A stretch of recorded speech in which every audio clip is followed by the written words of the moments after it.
रूस के बाद फ्रांस भारत के लिए दूसरे हार्ट की तरह काम कर रहा है।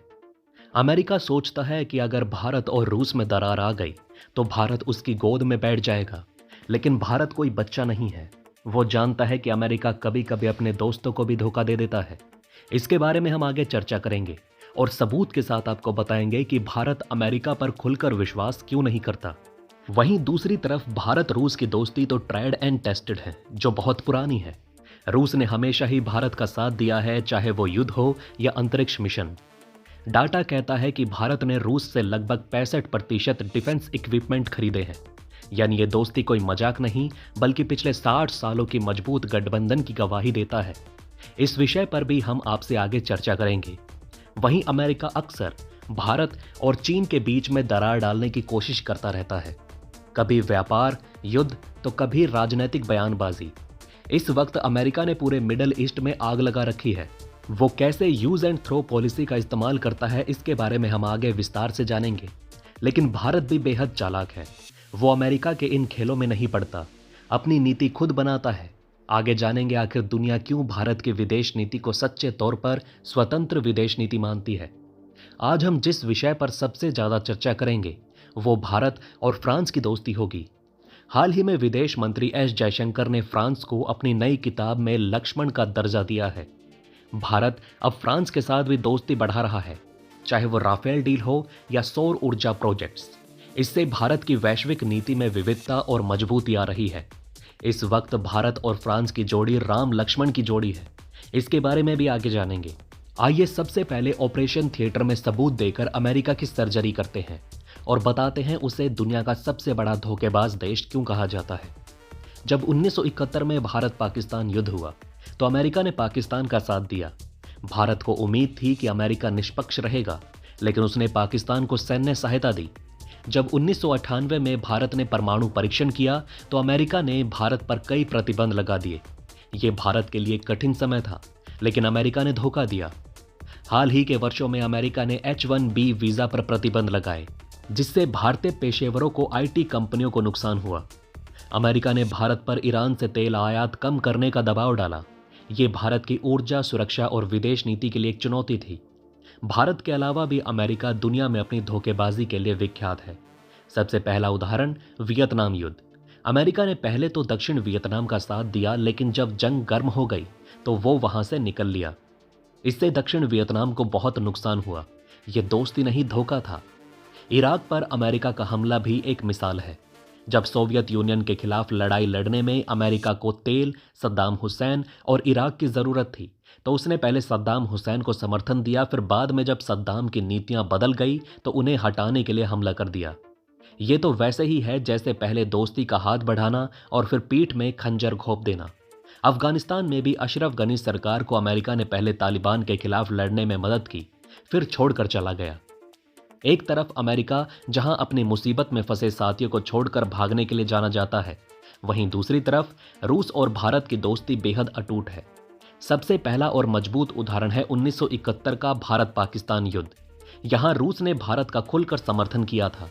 रूस ने अमेरिका और चीन के दबाव के बावजूद भारत को सैन्य और राजनीतिक समर्थन दिया, जो आज भी जारी है। यारी हो तो ऐसी। जब सोवियत संघ 1991 में बिखर गया तब भारत ने भी रूस का भरपूर साथ दिया था। इस दौरान आर्थिक संकट में भारत ने रूस के साथ व्यापारिक और राजनीतिक संबंधों को मजबूती से बरकरार रखा। यह ठीक उसी प्रकार था जैसे आज एक बार फिर से यूक्रेन युद्ध के बाद भारत ने रूस को संभाला है। रूस ने भारत को S-400 जैसी मिसाइल प्रणाली देने में भी संकोच नहीं किया। यह एक ऐसा हथियार है जो रूस ने गिने चुने देशों को ही दिया है। इससे भारत की रक्षा क्षमता में भारी वृद्धि हुई। यह दोस्ती नहीं, ब्रह्मास्त्र है। अंतर्राष्ट्रीय मंच पर भी दोनों देश एक दूसरे के मुद्दे पर समर्थन देते रहे हैं, चाहे वो संयुक्त राष्ट्र में हो या किसी अन्य अंतर्राष्ट्रीय संगठन में। ये दोस्ती हमेशा साथ खड़ी नजर आती है। जब कश्मीर का मुद्दा उठता है, रूस ने अक्सर भारत के पक्ष का समर्थन किया है, ये कहते हुए कि ये एक आंतरिक मामला है। UNSC में तो रूस हमेशा भारत का ही साथ देता है। एक तरह से देखा जाए तो भारत के पास वीटो पावर नहीं होने के बावजूद वो रूस का वीटो पावर इस्तेमाल कर लेता है। रूस और यूक्रेन के बीच तनाव के समय भारत भी रूस की नीतियों की खुलकर आलोचना से बचा है और शांति वार्ता का समर्थन किया है। अगर हथियारों की बात करें तो ये दोस्ती और भी गहरी हो जाती है। भारत रूस की दोस्ती का पहला तोहफा है ब्रह्मोस मिसाइल। ये दुनिया की सबसे तेज सुपरसोनिक क्रूज मिसाइल है, जिसे दोनों देशों ने मिलकर बनाया है। आईएनएस चक्र, जो कि एक परमाणु पनडुब्बी है, रूस ने इसे भारत को लीज पर दे दिया। भाई ये तो बात हैरान कर देती है, क्योंकि परमाणु पनडुब्बी कोई आलू प्याज नहीं जो किसी को आसानी से दे दी जाए। इस पनडुब्बी से भारतीय नौसेना की ताकत काफी बढ़ गई। सुखोई Su-30 MKI लड़ाकू विमान भी रूस की देन है। इसकी गति और मारक क्षमता ऐसी कि दुश्मन की नींद उड़ जाए। ये विमान भारत की वायुसेना का गौरव है। और अब बात करें S-400 ट्रायम्फ की, जो कि एक एडवांस एयर डिफेंस सिस्टम है। इससे भारत की वायु रक्षा प्रणाली में 4 चांद लग गए। रूस हमेशा से चाहता है कि भारत और चीन के बीच संबंध अच्छे रहें। इससे वो अमेरिकी विरोध में मजबूत गुट बनाने में सफल होगा। हाल ही में चीनी ऑफिशियल अखबार ग्लोबल टाइम्स ने पीएम मोदी और भारत की नीतियों को जमकर सराहा था। लेकिन वहीं दूसरी तरफ अमेरिका हमेशा इस फिराक में रहता है कि कैसे भारत और चीन के बीच युद्ध करा दिया जाए। अमेरिका हमेशा से सुपर पावर बने रहना चाहता है और इसके लिए वो दूसरे बड़े देशों के बीच दरार डालकर अपनी बादशाहत कायम रखता है। भारत और चीन दोनों ही उभरती हुई ताकतें हैं। इन दोनों के बीच टेंशन हो तो अमेरिका को फायदा ही फायदा। फिर बात आती है बाजार की। अगर भारत और चीन में अनबन रहे तो अमेरिका के प्रोडक्ट्स को भारतीय बाजार में जगह मिलती है। और तो और अमेरिका चीन की जगह भारत को अपना व्यापारिक साझेदार बनाने की कोशिश करता है। लेकिन चीन का मानना है कि भारत सप्लाई चेन के मामले में चीन का पीछा नहीं कर पाएगा। अमेरिका की नज़र में एशिया में उसका प्रभाव बना रहे, इसके लिए भारत और चीन के बीच तनाव फायदेमंद होता है।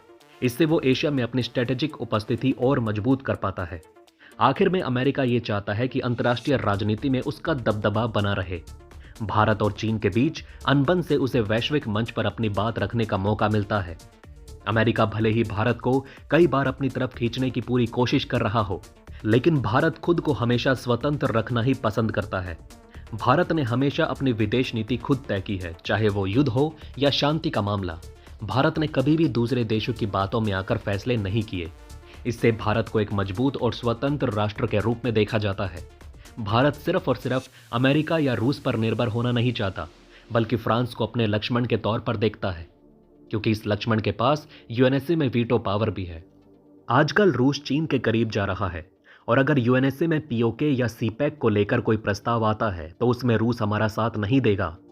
लेकिन उस स्थिति में भारत का दूसरा हार्ट, जो हमारा लक्ष्मण है, वो खुलकर साथ देगा।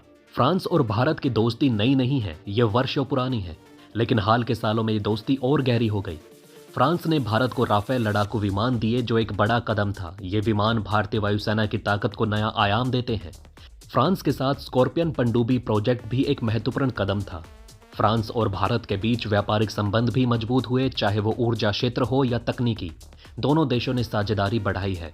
खासतौर पर सौर ऊर्जा और स्मार्ट सिटीज प्रोजेक्ट्स में फ्रांस का भारत के साथ सहयोग काफी अहम है।